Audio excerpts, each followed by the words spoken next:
Falegnameria Paludetto. Da più di 60 anni. Il legno su misura a casa tua.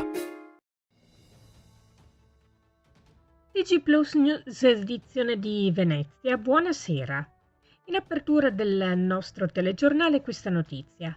Alberghi e campeggi pieni o quasi. Nonostante l'inflazione e il conseguente aumento dei prezzi, la vigilia di Ferragosto sta facendo registrare il tutto esaurito nelle principali località balneari del litorale veneziano, come Jesolo, Caorle, Sottomarina, Eraclea, nonché Cavallino Treporti, quest'ultima capitale europea del turismo all'aria aperta, dove i campeggi sono ormai sold out.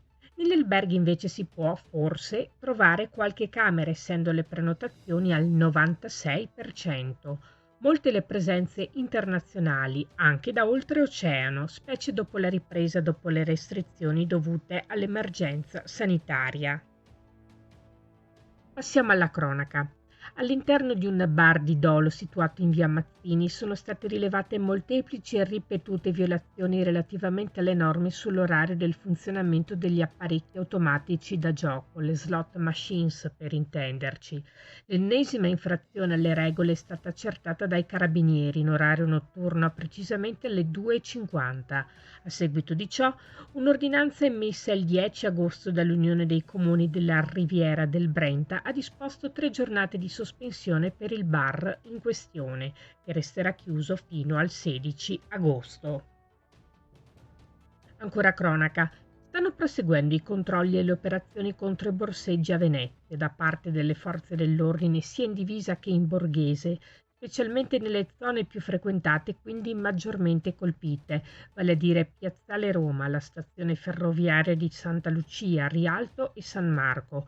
Solo nell'ultimo weekend sono stati controllati 38 individui sospetti. 4 di loro sono stati denunciati a piede libero per furto con destrezza, 10 per inosservanza del foglio di via e altri 3 hanno ricevuto la notifica del foglio di via. Domenica 6 donne, tutte pregiudicate, già destinatarie del foglio di via dalla città lagunare, sono state fermate e portate nella caserma dei carabinieri di San Zaccaria. Tutte loro sono state denunciate per inosservanza del provvedimento. Cambiamo argomento. In occasione del concerto per le celebrazioni della festa di San Rocco, in programma mercoledì 16 agosto, il comando della Polizia Locale di Venezia ha emanato un'ordinanza con la quale vengono adottate misure a tutela della circolazione pedonale. Il provvedimento stabilisce che nella giornata della manifestazione, dalle ore 19 alle 23 e comunque fino al termine dell'evento, venga disposta la chiusura al pubblico passaggio di Campo San Rocco per consentire lo svolgimento del concerto.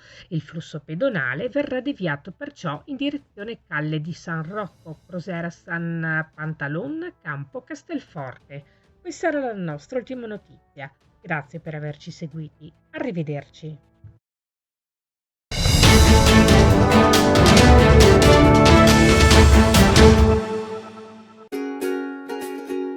Falegnameria Paludetto.